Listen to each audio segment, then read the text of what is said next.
Feeling good. Michael Cuniff. Good to see you, brother. How you been?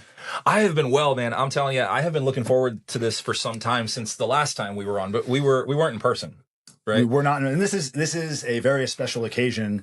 Out of 320 plus episodes of the Good Neighbor podcast, this marks the first episode in person at a live studio. Thanks to this man right here. We are shout out to Mike. He's a great man. He's a gem. What a gem. Yes. Well, I'm happy to have you here. Obviously, because we do so much of the remote stuff, it is good to have it in person. It was kind of one of those things where like people wanted to only do in person, and then we got into the hybrid of the two. So I'm just super excited to have you here, and we're gonna roll together. It's gonna be fun, man. Yeah. And another thing I'd like to say is that out of all those 320 plus episodes we've done, never had a repeat guest until today. So you should feel honored. I do. You are the first repeat guest of the Good Neighbor podcast. Yeah, you know, Congratulations. I feel honored, but above and beyond that, you have had a lot of friends of mine on your podcast. You've interviewed them, and I appreciate that because they have come back and said how that impacted them, you know, and how it helped their business. That's great to hear. So it's one of those things that we don't really get to see and feel it afterwards, but I can tell you with sincerity that everyone who's been on your podcast absolutely loved it. All right, so let's dive in. You ready? Yeah, no, I will say one thing about that. Like, there's speak to so many business owners out there, and they're living in the shadows, right? It's all like you have to connect with your customers somehow, and you got to be authentic. And the best way to do that is to put yourself out there. Yeah. It's something I've learned for myself throughout my journey, and I'm getting more and more comfortable the more I do this. So, I want to start with something. Everybody that's been following my content for a while knows I like to say that I've been doing a lot of personal growth and development and spiritual work on the north side of 40. And I've been putting in a lot of work over the last 5 or 6 years, and I haven't really been seeing the results until recently. Something happened recently where I had a back injury. I was having a rough year, and I hurt my back. And I got very depressed, and I was laid out and couldn't do anything, couldn't work. And I was in a dark place, and something happened towards the end of that. I had a little flash of light that came into my world, and I saw hope at the other side of that. And it made me realize that everything is not permanent. And that propelled me, something inside me. And I knew I needed to be out there more and making content and sharing content. And as I explored this more and kind of went deeper inside my mind, I realized that a lot of what I was doing in terms of the marketing and the business was coming from the wrong place. I was coming from a place of scarcity and not a place of abundance. And it got me thinking about the mindset as that applies to marketing and how so many business owners out there struggle with their mindset. I speak to countless business owners that tell me, Jeremy, I've tried all sorts of marketing. Nothing works. I grow my business through word of mouth and referrals. Clearly, marketing works, right? The question is, why does it work for one business and not for the other? So today I want to dig into these topics, and we're going to do a bunch of different segments. But I have a master here. Mike's been doing marketing for quite longer than I have. So I really want to pick his brain and get some insights and kind of share with you guys what I've learned on my personal journey. So with that being said, I want to ask you, why do you think it is that marketing would work for one business and not for the other? Well, I'll start by saying that it is extremely important to understand like scarcity model and that scarcity mindset. Yeah. All right. I think it goes above and beyond sales. It bleeds into lifestyle. I think when you have an approach of gratitude, I think it creates more opportunity. Out of opportunity comes abundance. Right. And we start to move away from the scarcity model and toward the abundance model, right? Understanding that we can attract things toward our life. Now, I'm not going to be the guy who's going to tell you that you could, manifest $1 million. It's not going to happen, but you can manifest the good behaviors that can get you toward your goal, right? I've said for a long time that a goal can fail, but a strategy can scale. So oftentimes people are emotionally tied to a lot of things. So if you're in a scarcity model, you're going to be emotionally tied to your goals. So if your goal is to say post every day on social media, and then you're not able to follow through on that goal, it's like a personal thing. So now not only are you working in a scarcity model where you're a bit concerned where your next deal is going to come from, or your next lead or your next paycheck, right, is going to come from, it gets you a little nervous, concerned, emotions rise. But if you approach it with strategy, then you can shift the strategy. Yeah. Right. It's almost like a recipe. I've said before, if I wrote the recipe and created the recipe and it's my family recipe and then you don't like it, I feel feel kind of bad about that, emotionally tied to that, right? But if we were to just look at the recipe and I were to ask you how you feel about that, you can strategize the recipe to be better next time. It might not be personal, right? You might not want a ton of sugar in your thing. You might not want a certain salt or whatever that may be. So in other words, what I'm trying to say is you have to kind of mold and model your marketing toward the person or your end result, your end client, like who that is. So I think it's important to have consistency, to have gratitude, and to lean into the things that are benefiting your business the most. I think that's how you move away from scarcity and move into abundance. 100%. Yeah. Great stuff there. And Thank you. One of the things that occurred to me recently that helped me with my shift of mindset is I was having a conversation with a friend, and I was talking about how I had another conversation, and I kind of showed up to this particular discussion with the mindset, and it wasn't a sales conversation, but it was, a collaboration, trying to figure out if I could help in some way. And I approached it from a different lens. It wasn't there trying to speak from on high and dictate and tell him what to do. I showed up with curiosity. I listened. I really, really listened.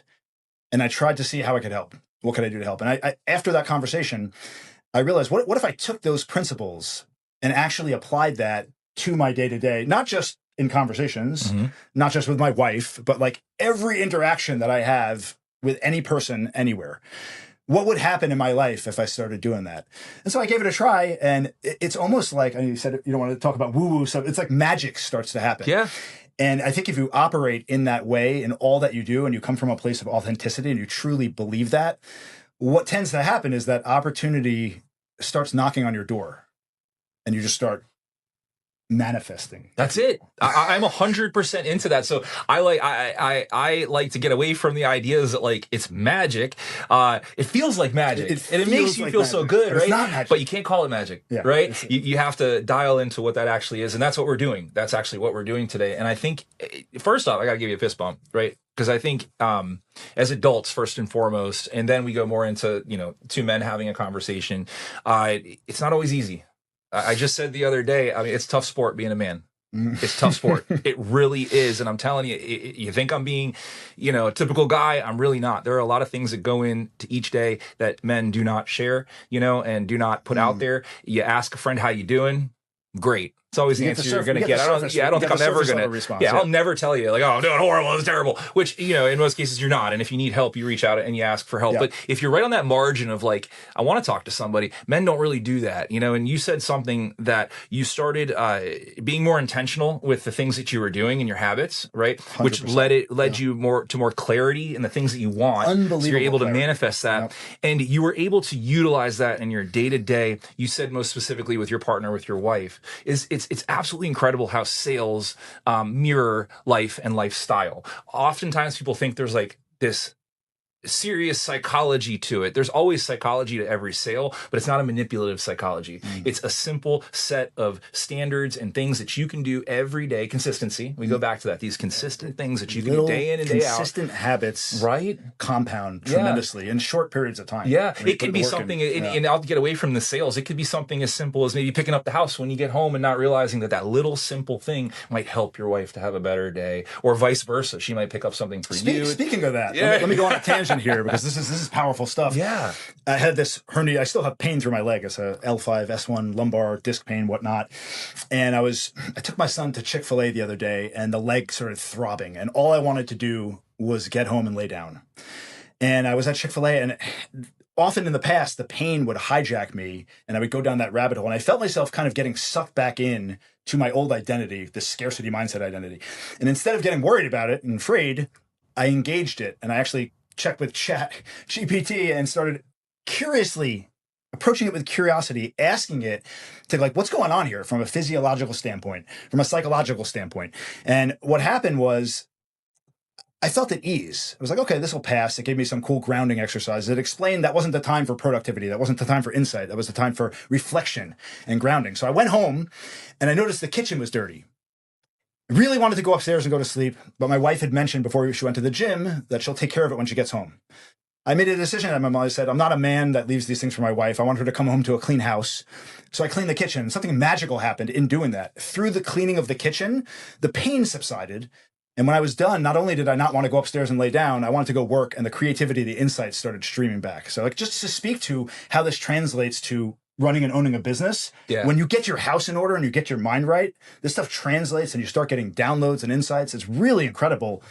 I know you said you can't call it magic, but it feels really magical. Can I share something with you? Please. Yeah, I'm sitting here watching. You're going to run this back, and you're going to see. We can see ourselves on a monitor over here, and you're going to see me listening to him, and you're going to see my smile start to get bigger and bigger. Right?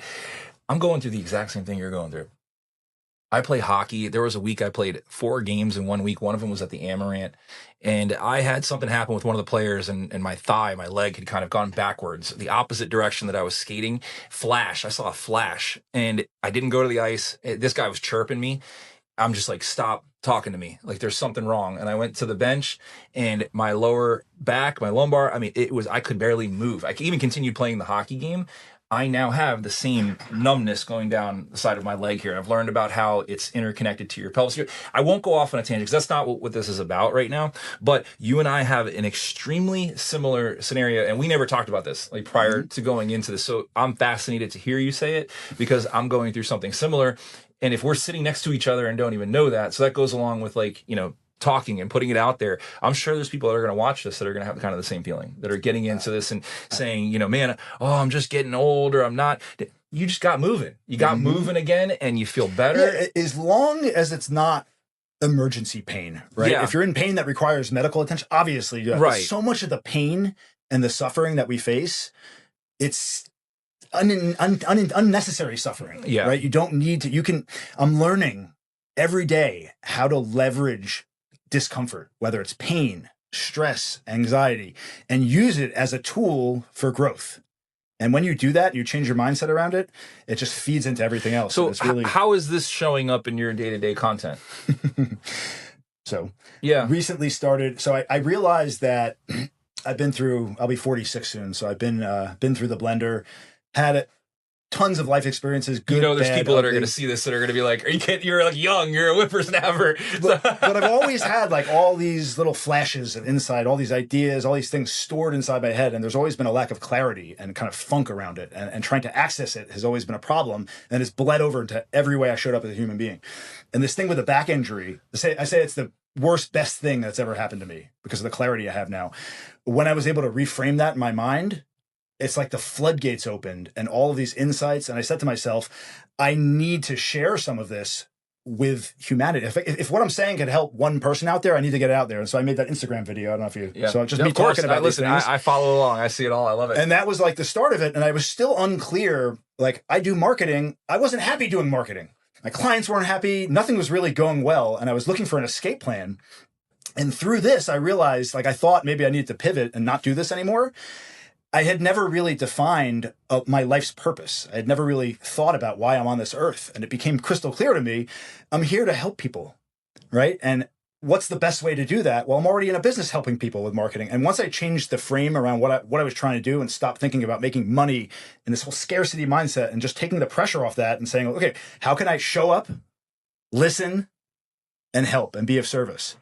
Everything shifted for me. It was really profound. And I'm going through it every day. And this is like recent. I'm talking like 2 weeks. Yeah. It's incredible. It's incredible. Yeah. All right. Well, I'll leave us on something. I think this will round the corner on episode 1. I think we're bringing about 9 episodes into this. You should be able to see it in a full format. So you might be watching it in full format, or you might be watching the first part of this episode, and you can move on to episode number 2. I'm going to end episode number 2 with us on something I saw the other day. Measure your success based on how much fun you're having. Measure your success based on how much fun you're having. Wise words. All right, let's move on. Mindset, I think we're coming up with next, right? Let's move on to mindset. We're back with mindset. What an awesome first episode. That was fun, man. Yeah. I really wanted, the reason why I wanted to do this was, and the reason I reached out to you was because I really wanted to take some of these life principles that I'm experiencing right now, this transformation I'm going through, and apply it through the lens of marketing. Right. And this is what you do, this is what I do. So I thought no better place to do it. And it's funny, a lot of the marketing principles, a lot of the stuff about marketing are fueled by these things, and they don't work properly unless you have the fundamentals down in terms of like what's in between your ears. Yeah. And I think that, like, talking about marketing as a mirror, if you have your business running and you don't have your own life in order and things are chaotic and you're not showing up properly in your own life, and then you're out there every day doing your job wearing a mask and pretending that everything's fine, that is going to bleed through in every aspect of your business, certainly so in your marketing. And I think that speaks to what we were talking about in the last segment about why certain marketing plays work for one business and not the other. The same messaging might work for one and not the other. It's because it's mirroring, and it seems crazy, but man, it's true. You know? Yeah, I agree. Now, the marketing is a mirror. It's true because in our first episode, we're talking about the scarcity mindset versus the mindset of abundance, right? And that does bleed into the type of content you're creating. You had also mentioned ChatGPT, and I'm sure as we continue to speak, we're going to delve into ChatGPT a little bit more as a tool and how it can help you to service your day, to be better at your day. I've been telling top professionals and sales professionals, keep the bandwidth in your head. You have a very limited amount of time. You might be leading a team. You might have fires you're putting out or trying to cross the finish line on deals. So use ChatGPT to keep that bandwidth. So we're talking about marketing as a mirror and how it reflects kind of internally with you as a business owner. And if you're approaching videos from this perspective of like, all right, here, I'm going to do it. Okay, my name is Michael, and I'm here to talk to you about marketing today. And marketing is really cool, and I know that you can help your business with it. You can tell my tone has changed. I even have to shake it off after that. That's not me. That's not the way I speak. It's not how I help other people in my day-to-day, right? And when I first came on to this type of scenario, I've been doing this for 20 years now. I'm a billion-dollar brand maker. I hate to say that. I've seen it out there. Dude, 10 of my clients do over 500 million a year in business. It's incredible, right? And I don't share that out on the internet, but there is a huge difference between the person who's doing X amount versus crossing the threshold at 500 million plus a year. And if I have multiple clients in multiple industries that do this, there's something that these clients do differently than other people that are out there. And I think it's extremely important to bring your tone into it. So as you came in this morning, you noticed that everyone's kind of shooting videos around the office here. One leader's coming in with presents as we're doing a toy drive. Another leader is over here. They were working on skits. So they were doing kind of a skit that was popular online that works for him. So as opposed to that leader being like, are you interested in health insurance? He's going to find a fun and interesting way that's going to mirror his tone and personality and style and create content for that. The same thing with leader May Rojas, she wanted to do something that was a little more cinematic, told her story. So I think when you're not mirroring your tone and voice and what really drives you in business, it shows immediately. It's like a tell, right? 100%. And then you cross into the threshold of being an actor. And we're not actors. We're sales professionals, we're coaches, we're leaders, we're parents, we're loved ones, we're all these things, but we're not that first, we're not like that. So I just want to let you know that that if you're going to get anything going marketing wise, and I always say market for sales. Don't just market just to market. You've got to market for sales. Make sure you're mirroring your tone and style and who you are as a person. So you've been doing this quite some time. 20 years, man. And you're a natural, and I see how you work with businesses and you help coach them through this. But I want you to speak for a second to the business owners out there, because I deal with so many of them that are tied up in their head with this idea of perfection, that they're not putting something out there. They don't want to put the content out there because of what you just said. They're going to sound scripted. They're going to sound inauthentic. But the truth of the matter is, the only way to get comfortable doing this is by doing it. So what would you say to an owner out there that doesn't feel comfortable? They say they have that voice in their mind like, oh, I would never get behind a camera. Well, I got this. That's not me, right? That's not my business. I got this. And keep in mind, nothing that we're talking about was scripted ahead of time. We had a conversation for an outline, but we didn't really know what we were going to talk about in the nuts and bolts. So for this, if I'm speaking directly to a business owner or a top professional or a sales pro or a top producer, whatever those might be, because oftentimes if you're a top producer within an industry, you are kind of a business owner as well. So I want to speak to all of those people, and I want you to go back to the rookie mindset. I want you to go back to when you first started. Go back to when you first got in the industry.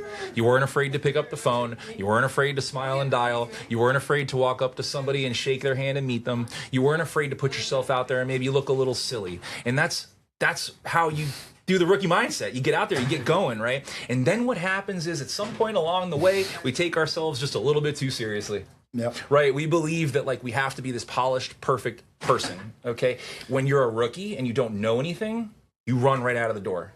right? You're not worried about it. You're not scared. But as you learn more, you get a little bit nervous because you understand like the pitfalls of business and how maybe another business professional might speak of you, or maybe another industry peer might talk about you. So we get nervous, right? That we're going to put ourselves out there. Stories we tell ourselves. Exactly. So I would say the short of it, so that I don't keep on the tangent, is I had a room full of people. There was 50 people in the room, and I had the leader at the front of the room, and I had the other 49 were on there at the table at the conference rooms, and they were sitting, and I asked, who likes to post to social media every single day?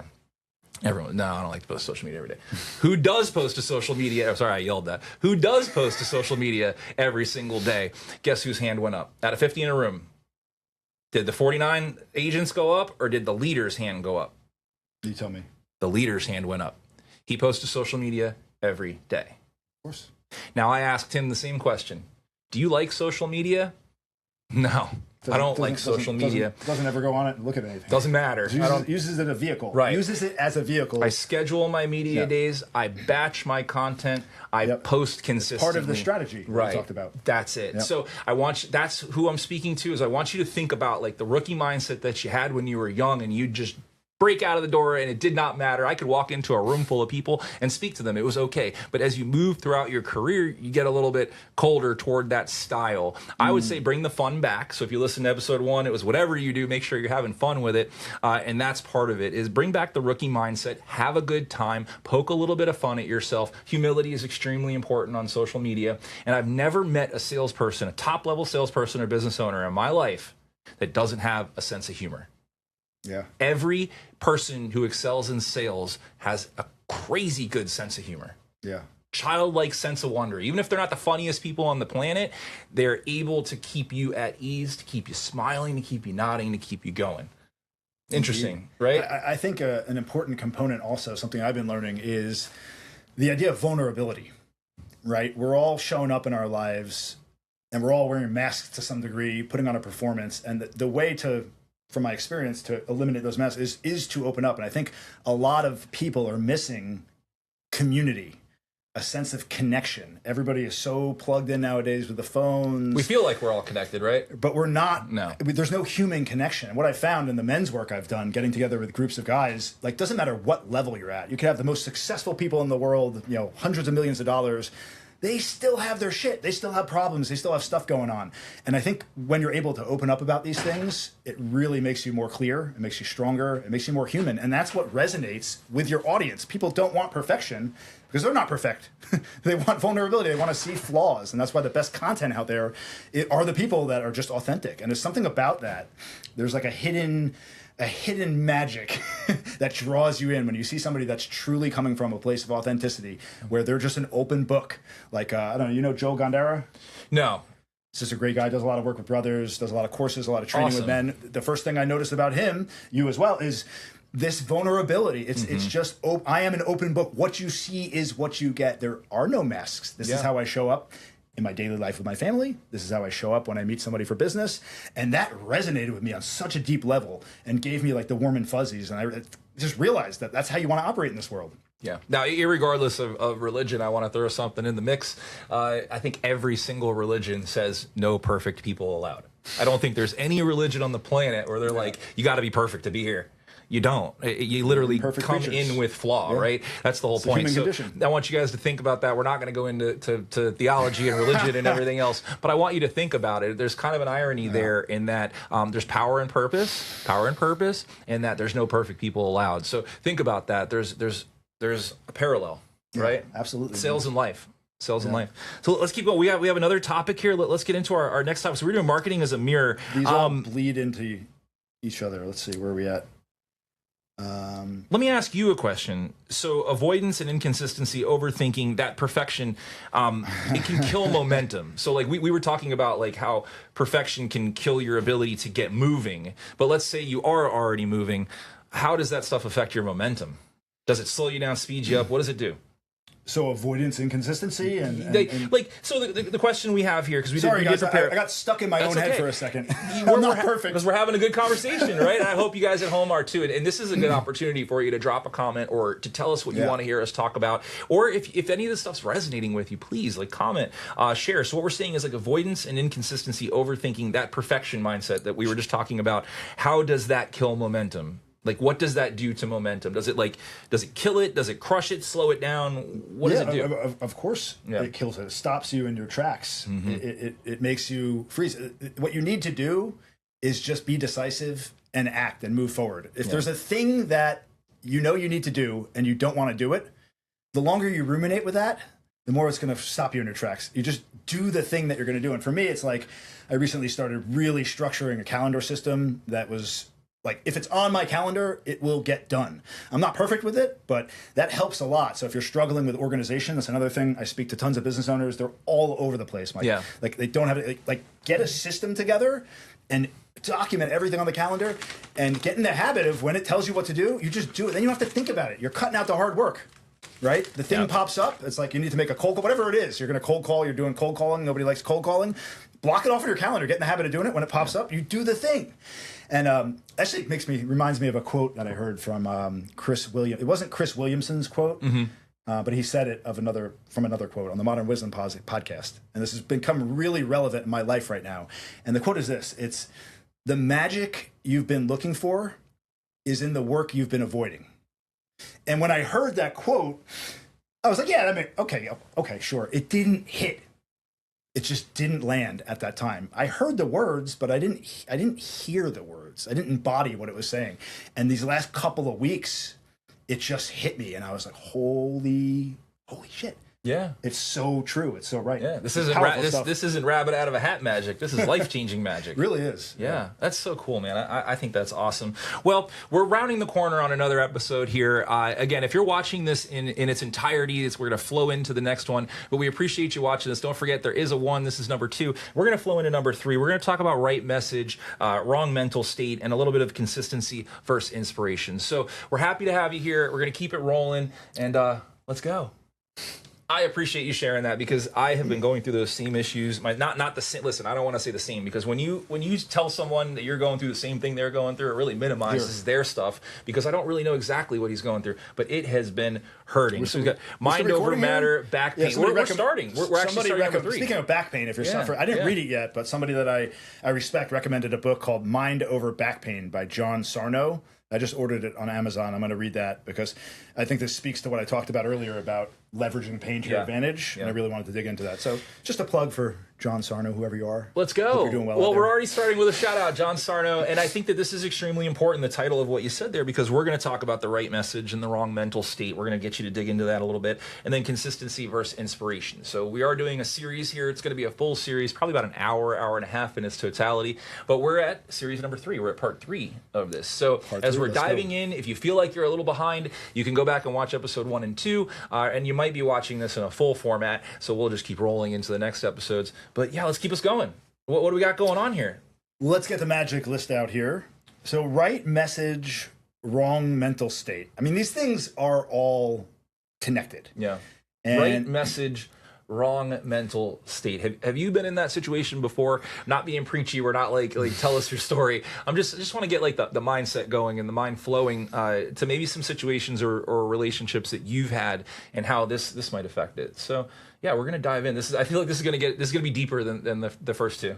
Right. We're gonna have to uncover the depth because I'm grasping. Speaking of being on camera, right? It's like I'm looking for the story to say. This is gonna have to evolve organically. Yeah. So you have to walk down the line with me here, and this is me in real time figuring this out. Again, really just a couple of questions and notes here. That's what a podcast and interview is. It's an opportunity for us to sit down and talk. If you're ever interested in doing one of these, don't forget you have access to the Good Neighbor podcast. If you're local to South Florida, you can come and sit with me. So we do have a bit of an outline, which is great, keeps us on topic, but none of this is scripted. So let's dive in. Yes. Okay. So why good marketing executed from fear, scarcity, or ego usually repels instead of attracts? What do you think, Mike? You can see me get all put off, right? I told you guys to think of a few things or a few people, and I'm sure that people are going to be watching this that are going to know I'm thinking about them. It always translates, right? If you're a bad actor, you're a bad actor.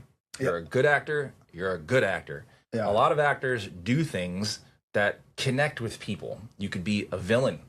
You could be a really good person. You can do all of these things as an actor. Actors go to school to do that. They learn how to do that. Salespeople don't. And it reads all over your face when you're having a tough time. Or maybe you're not getting along as well with the team. Or the leads aren't flowing like they used to. Or the deals aren't closing like they were before. That connects back to the previous episode we were talking about with the rookie mindset. But this is different. Because you're a leader, you're an owner, you're a person that has mouths to feed. It is just as serious as I'm making it, because you're taking it just as seriously. You're the person who's like got the chip on the shoulder, or is presenting in a way that feels egotistical, or look at me, yes. or I've been doing this. Like I said, I've been doing this for 20 years. I kind of cringe. Most people don't know I've been doing this for 20 years. People think I just started last week, You look like you're in your 20s. Exactly, 42. Some people say billion-dollar brand maker. How do you do billion-dollar brands? You should be a multimillionaire. Well, I never share these things. So I think it's important to keep the childlike sense of wonder, to keep the rookie mindset and mentality, to really put yourself in the shoes of the people who you're putting food on their plate. You're helping their lives to be better, so you have to understand them. The same way you have to understand your consumer, you have to understand your teammates. It's extremely important. So if you're able to understand those two things, you can be a better actor when you're creating content and marketing. Does that make sense? It makes perfect sense. And I love how you kind of mentioned sales, and because marketing, sales, right? We're trying to speak to clients, and ultimately we're trying to better their lives with our products and services. But I want to speak to business owners out there that sell their product and service. How many times do you go through your presentation or pitch or whatever it is, and you get to the end and it's time to talk about money, and all of a sudden things get a little bit weird, right? It just gets awkward. I was like that for so long. What's the difference between a salesperson and a closer? A salesperson and a closer. You guys know the difference? Comment. What's the difference between a salesperson and a closer? The difference between a salesperson and a closer. It's an interesting question. A closer knows when to stop talking and ask for the money. A salesperson's going to keep talking themselves right out of a sale. Have you ever heard of that? You ever heard like a salesperson talking themselves out of a sale? That's the difference between a salesperson and a closer. Have we covered everything today, Mrs. Johnson? Because if we have, it's time to cross the threshold and do business together, right? It's a relationship. Most people don't understand. You asked your wife out on a date. You had to get her to go on a date. Imagine if you never asked for that date and you just talked and talked and talked. And we've all been in that shoes. So some men are going to think of their last date or the last time they're like, oh man, that was me. I was talking her ear off until midnight. Stop talking so much. Know when you've provided enough information and when to ask for the sale, because you're asking for a relationship. You're not asking for money. The money is the byproduct of the relationship. Does that make sense? 100%. So if any of you guys don't know, so now I'm going to ask again, what's the difference between a closer and a salesperson? Well, a salesperson doesn't know when to shut up. A closer knows when to listen and close the deal. Yeah, that makes perfect sense. And many sales trainings, or at least with a lot of companies, they're heavy on like the pitch. It's like 80% pitch and 20% of the rest of it. It's like it's the completely opposite, right? Like people want to talk about themselves. If you're there selling something, you don't want to be talking about your product yourself. You need to understand the person's situation, what they're doing, what they're trying to accomplish, what are their goals, like what long-term vision, like why are they on, I alluded to it earlier, right? Why are you on this planet? What is your mission on this life?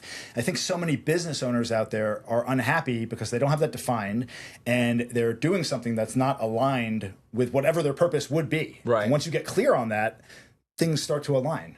Yeah. And that comes through in these conversations. So if you get to the end of a conversation, you're feeling awkward when you're negotiating and transacting and going through all these processes, you're doing something wrong. You're not listening. You're not there. You're not present. You're not showing up, listening, and seeing how you could help. You might, and I want to piggyback that you might not be showing up and listening and helping in other areas of your life. Right, because if you're eating Chick-fil-A every day for lunch, if you're if you're lackluster and you're lackadaisical in your approach, wearing flip-flops and shorts, to do business, bleeds over. It bleeds into your team. and your team's going to start eating Chick-fil-A every day. And then guess what? You're going to have a slow team that's not healthy, it's not feeling good. So you have to have those healthy habits that that become contagious. Right? Healthy habits. Exactly. And when you see me doing something, you want to do it. I see you doing something, I want to do it. Interesting side note about that. Yeah. Again, going through all these shifts in my personal life, and I wasn't showing up properly in my life, and the family was suffering from it. Yeah. And I made these changes, and like, we keep saying magic, for lack of a better word, like magic, I started showing up differently, becoming a better man, becoming a leader, and all of a sudden, the kids start popping their heads out like, what's going on down here? My son Connor, he's 11 years old. He started a pressure washing business. And I'm like, this is fantastic, right? Let's do this right. Right? We're going to get on the calendar to sit down, and we're going to create a strategic plan. We're going to account for every penny. We're going to actually set something up from the ground up, things that I've failed to do in my own life up until this point. I'm going to teach him. And it's just been really incredible to see that shift and that transition. That's so cool. And sitting here as like another man, you know, I love the fist bump. Sitting here as another man, I appreciate that because it is inspiring. It's contagious. It makes other people want to do that too. Oftentimes when people see something good, they don't care how you're doing it. They want in. It's contagious. Yeah. So how does that bleed into that? We're gonna kind of do two topics in this because I think we have about 4 or 5 more minutes. So how does that bleed into our next topic? I think it's consistency. Consistency versus inspiration. This is a good one, isn't it? And I think this works really well with mental. Yeah. Right message, wrong mental, wrong message, right mental. So to button that up just a moment ago, you know, if you're not feeling like you're coming through authentically on your social, you feel like you're too tight. Switch it up before you do your content. Go for a run, go for a walk, watch a funny video, just do something to kind of psych yourself out and get back to that rookie mindset. Think of your top performer or your best teammates and emulate that so that they can emulate what you're doing. Yeah, that's a great tip. I noticed that today. I was going to make a video. I was not feeling great in the morning, and my head was cloudy, and I wanted to schedule a post at a certain time today. And I said, you know what? I'm not going to stress myself out over this. I'll wait until I have a little bit of inspiration. The problem with that is that if you're not doing the work and you're not disciplined and you're not, if you're not doing the work, you're not disciplined, and you're just waiting for the inspiration to come, it won't come. But if you are putting in the effort, the inspiration just seems to happen randomly. Actually, I'm going to throw something out there. You're going to get inspired. You're going to get the wrong inspiration. Consistency, that's the word. You're going to get the wrong inspiration. Right? You're going to get inspired and you're going to have this like chip on your shoulder inspiration. You're going to almost like feed into the negativity that you hear out there. You're going to doom and gloom scroll, right? You're going to take messages that you hear that might not be positive and you're going to pass them on to the people in your life, right? You see how that like positive and positive makes positive, but positive and negative makes negative. Negative and negative makes negative. There's no positive and negative that makes positive. It's just positive and positive. That's it. So when you inject the bad news or the doom and gloom or the doom scrolls or picking up the phone to the person who's going to sit there and complain about their day, you have to have the boundary and respect for the other person. You've never called me and complained about your day. If you did, I'd say, I hope you have a better day and let's keep it moving, right? But we talk about positive things when we get on the phone. So I would say that's excruciatingly important, right? For any kind of leader or coach is like, are you allowing the stuff that's around you to feed into your content, to feed into your marketing, right? I think that's an extremely important. Speaking of negativity, I've always my whole life been a very negative person in terms of like worst case scenario, always going down rabbit holes, and obviously that didn't serve me well. What I've noticed lately, a little tip or trick, if you're struggling with negative thoughts and these thoughts pop up in your mind, what's helped me, it's a couple things really. One is, first, when you catch the thought, and you might not catch it right away, but once you practice this, you'll start catching yourself thinking negatively. Stop for a second. Yeah. It's okay. It's okay. It's okay. It's just a thought. It's not. It doesn't define you. And engage the thought. And I like to do this out loud if I can. Hopefully there's not people around. I don't seem crazy, but like I try to have like a conversation with myself about the thought.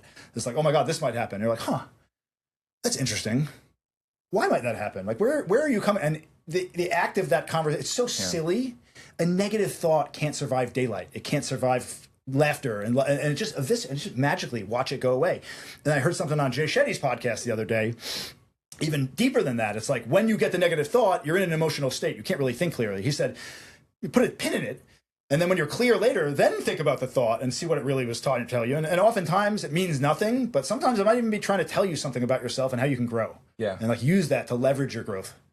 That is an excellent point. I mean, if there's a mic drop moment out of the 3 episodes that we've done so far, that's an absolute mic drop moment. I mean, people love Jay Shetty. He is excellent in his approach. And dude, you're being human. And I appreciate that so much because I am not the most positive person myself. I'm the guy who says, like, I'm real. Right? Because like sometimes in life, like you'll say things and other people might hear them as a negative emote. Because you're just real. Sometimes like this is just what life is and how it is and the things that we need to be understanding of. So I think when you put it out there, you could think the thought first and foremost. I think we inherently know if something is like negative or if we're like maybe having a good conversation with ourselves. And I think when you do what you're saying, you put it out there and you make it audible, you hear whether it's like seriously something like detrimental to your life or if it's something that could be worked out. I've heard the 5 minute, 5 day, 5 year rule. Have you heard of that? No, and I'm not going to quote it right. So you guys are going to have to share in the thing, but it's like, is the thing that I'm thinking the scenario, which 90% of scenarios I think don't even come to fruition anyway. And we suffer. Yeah, is it a 5 minute problem? Is it a 5 day problem? Or is it a 5 year problem? And the things that really deserve attention are 5 year problems, right? Because if I default on a mortgage, that's a 5 year problem. I'm going to be in a pretty bad situation. But if I'm upset because I got a $30 speeding ticket, that's maybe a 5 minute problem. I'm going to be able to pay the ticket and move on. If I know that I have to, I'm going to have to do something next week, that might be a 5 day problem. So you need to think of whether or not the negativity that's going through your head is a 5 minute, a 5 day, or a 5 year type of problem and address it that way. And another thing is how you frame. I just think it's fascinating how the human mind works. Like the same inputs framed differently lead to totally different physiological responses on your body in terms of stress, negativity. Like some of these things will lead to disease and sickness and unconditional suffering and all that crap. And then the same inputs could lead to growth and development. Does lead to. No, it does. Sorry, it does. Oh, that's the old program running. There you go, right? and it's just fascinating, again, with these negative, like any adversity that you face. Like in the past, when I faced some kind of adversity, I would always just run away from it. I would crawl. I would say, "Oh, I'll deal with it later. I'll kick it down the road," and that would just feed that program, and it would just get worse and worse and worse. And what I found is that when I push through everything now, and it's happening every day, it's just like whatever comes up, not only pushing through it, but just framing it in my own mind in the moment. Like this is coming into my life to teach me a lesson. This is something that is going to help me grow. Lean into it, and watch the magic happen. That's it. That's it. Really, I'll leave this. I think you did a good mic drop last one. I did the mic drop before that one. This will be my mic drop for this one. And I think people have already heard this reel out there. So I'm not sharing this as a reel, but it was like what a buffalo does. Like be a buffalo. I think what does a buffalo do? Buffaloes run into storms. Right? Cows run away from storms. Buffaloes run into storms. Why does a buffalo run into a storm? Because it knows the faster it goes into the storm, the faster it gets out. I love that. A cow, if it runs away, is going to be living in the storm, right? So we need to have the buffalo. I got goosebumps. We need to have the buffalo mentality, and we need to run into the storm. Yeah. So thank you for this episode. This is episode 3. I think we're moving into number 4 in just a moment. All of these are digestible. If you're watching this in a full format, you're just going to roll right into the next episode. If not, please listen to the first few and listen to the next few. And if this helps one person, that's what we're here to do. It's worth it. Yeah. Everyone take care.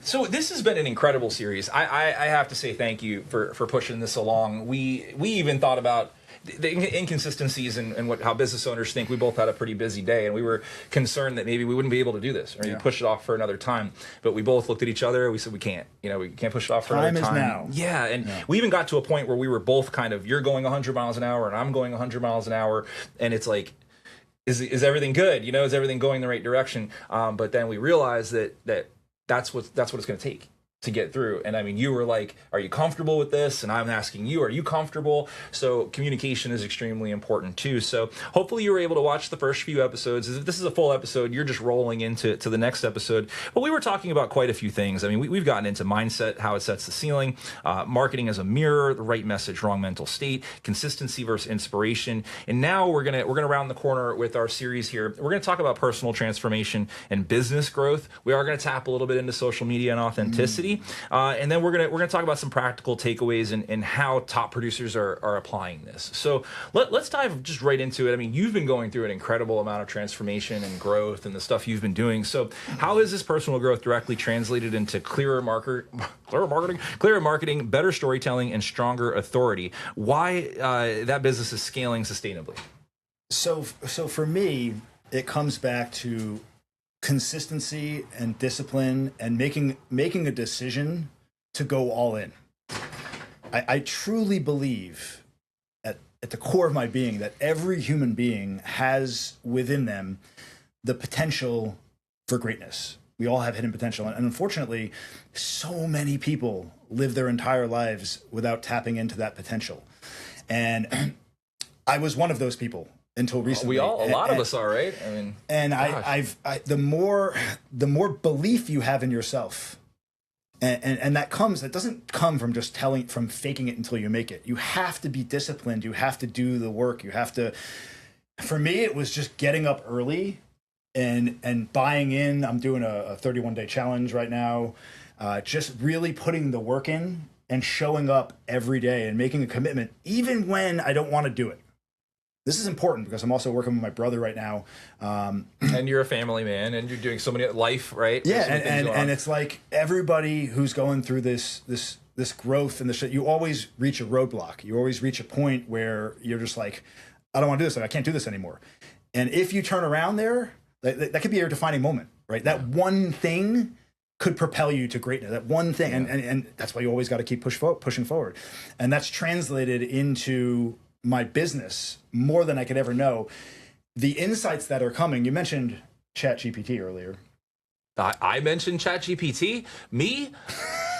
I'm like human ChatGPT. I've been using Chat for the magazine. I started using it not to write articles, but just to run for content. So cool, right? I've been using it, but I've just been scratching the surface. Yeah. And up until recently, I wasn't really using it properly. And what I found for me, and I'm telling this to everybody I talk to now, is that what's given me tremendous clarity. I've always been a person who looks at a task and my brain moves a mile a minute. And I look at the task and I say, all right, how do I get from A to Z as quickly as possible without reading all the steps in between? Is that you? Do you feel like that? ChatGPT. No, but don't do it for me. How do I do these things? It doesn't matter what the task is. And do me a favor real quick. Anyone who's out there listening to this, comment below. What does GPT stand for? Don't Google. You can't Google.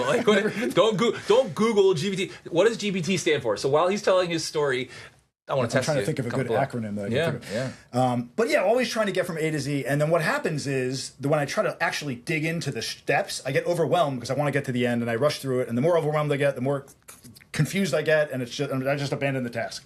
So what I've learned to do with ChatGPT is a couple things. Is when I have a task, I just put it in my ear, and it's like, okay, I need to do this. Explain it to me like I'm a 5-year-old. Walk me through step by step by step. And it doesn't matter what the task is, it'll tell me what to do. And if I can't do that, I'm like, stop, go back.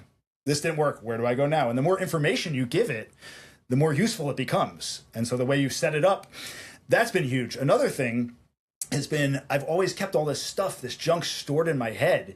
And it's created so much brain fog. So now when I have a new idea, a new insight, whatever it is, it doesn't stay in my head anymore. I just speak it to Chat, right? It doesn't matter what it is. And it pulls it out and structures it and puts it in a way that makes sense. And I throw it into Google Drive, and then it's there as a reference. And guess what?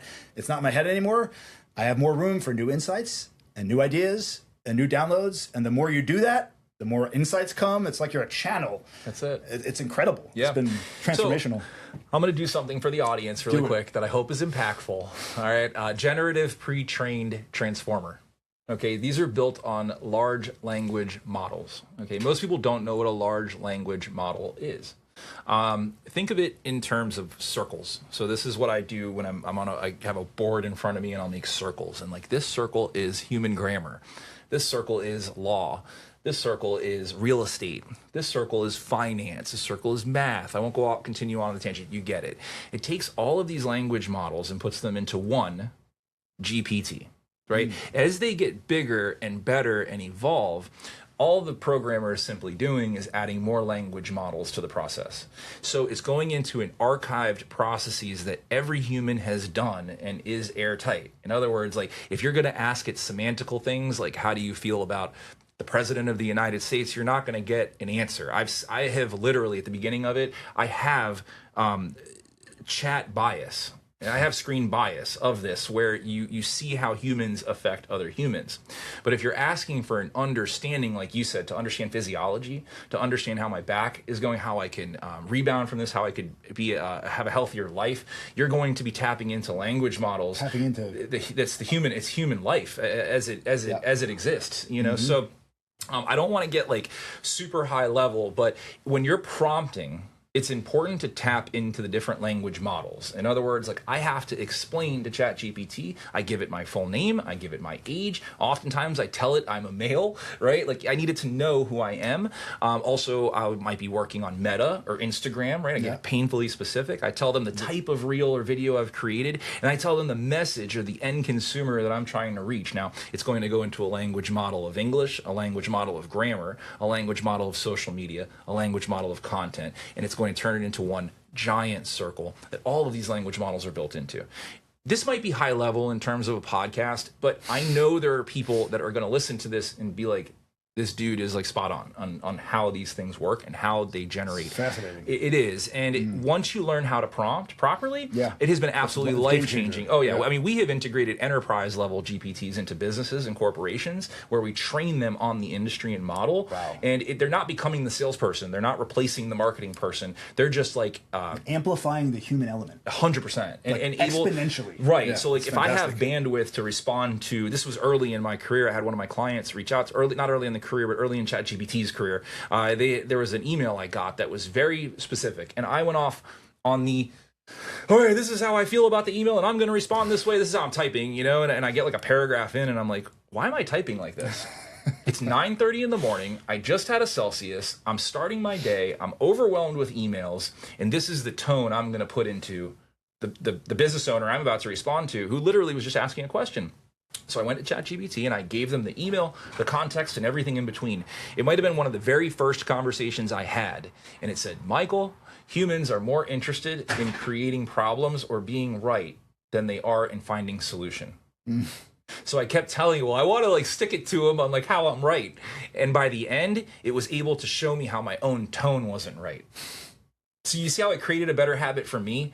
It made me approach business a little differently. So next time I got that email, or like maybe my blood pressure went up, or I was like, how dare they? What did I do moving forward? I put it in the ChatGPT, and I was able to prompt it. I just had coffee. I'm going 100 miles an hour. I might not totally understand this. How should I respond? Yeah. And now it tells me, well, I completely understand how you'd be having a fast-paced day or a tough day or a busy day. Let's slow it down and break it down, you know. And my goodness, and if you're sorry to cut you off, no, you're good. If you're using AI properly, it allows you the opportunity to collaborate with all of human wisdom, as a partner. Let that sit for a minute, right? And it's for my own place, or for where I'm at right now, it's increased my productivity at least 100-fold, maybe 1,000-fold. I don't even know at this point. And I'm just tipping the iceberg. While I've been using it, and I've been doing a lot of stuff, it's all started. It's like just the tip. It's just the tip of the iceberg. How has GPT, and we're not having a GPT specific conversation, just so people know. I get so excited about this stuff because I'm living it right now. It's great. It really changes your life. You know, if you're using it proproperly. You know, correct. They're all not different. having it do everything for you. Like, go write me this. Right. Using Without it giving to organize your thoughts and your thinking and amplify yourself and your messaging as a human being. That's it. That's this, because it doesn't have the human element. You segued perfectly into. So how has the changes in your habits, changes in lifestyle, mental clarity, and having tools like ChatGPT at your disposal, how has this transformed you in social media?